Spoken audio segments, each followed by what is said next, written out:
One day, Jonathan, son of Saul, said to his young armor-bearer, "Come, let's go over to the Philistine outpost on the other side." But he did not tell his father. Saul was staying on the outskirts of Gibeah under a pomegranate tree in Migron. With him were about 600 men, among whom was Ahijah, who was wearing an ephod. He was a son of Ichabod's brother, Ahitub, son of Phinehas, the son of Eli, the Lord's priest in Shiloh. No one was aware that Jonathan had left. On each side of the pass that Jonathan intended to cross to reach the Philistine outpost was a cliff. One was called Bozez, and the other Seneh.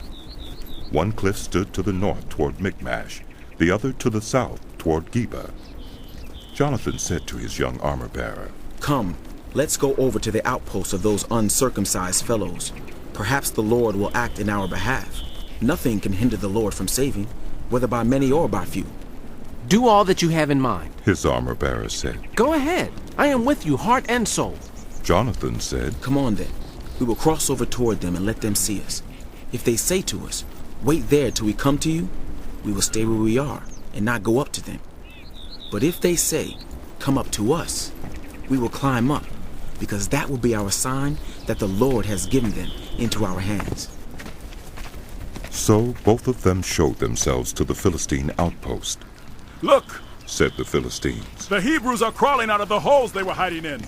The men of the outpost shouted to Jonathan and his armor-bearer, "Come up to us, and we'll teach you a lesson." So Jonathan said to his armor-bearer, "Climb up after me. The Lord has given them into the hand of Israel."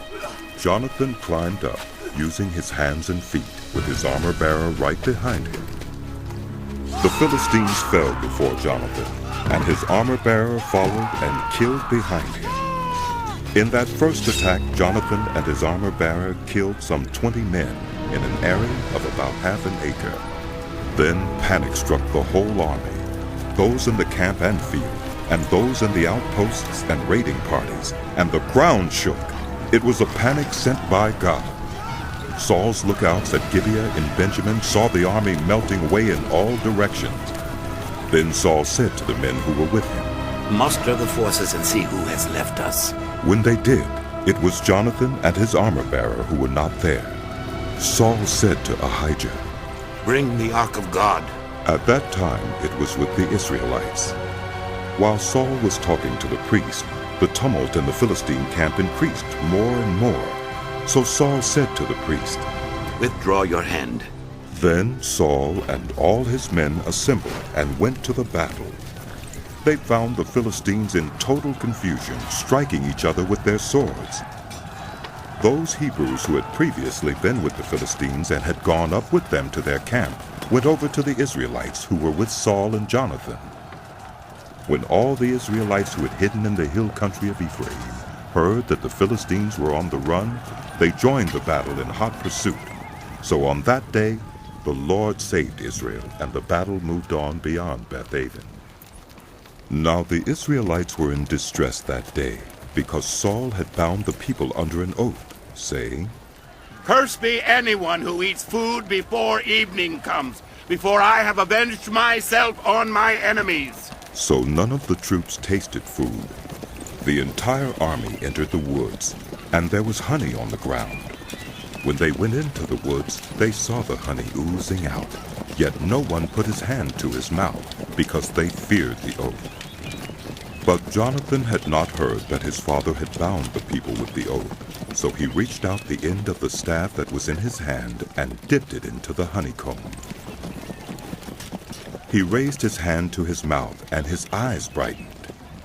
Then one of the soldiers told him, "Your father bound the army under a strict oath, saying, 'Cursed be anyone who eats food today.' That is why the men are faint." Jonathan said, "My father has made trouble for the country. See how my eyes brightened when I tasted a little of this honey? How much better it would have been if the men had eaten today some of the plunder they took from their enemies. Would not the slaughter of the Philistines have been even greater?" That day, after the Israelites had struck down the Philistines from Micmash to Aijalon, they were exhausted. They pounced on the plunder, and taking sheep, cattle, and calves, they butchered them on the ground and ate them, together with the blood. Then someone said to Saul, Look, the men are sinning against the Lord by eating meat that has blood in it. You have broken faith. He said. Roll a large stone over here at once. Then he said, Go out among the men and tell them, each of you bring me your cattle and sheep, and slaughter them here and eat them. Do not sin against the Lord by eating meat with blood still in it. So everyone brought his ox that night and slaughtered it there. Then Saul built an altar to the Lord. It was the first time he had done this. Saul said, Let us go down and pursue the Philistines by night and plunder them till dawn, and let us not leave one of them alive. Do whatever seems best to you. They replied.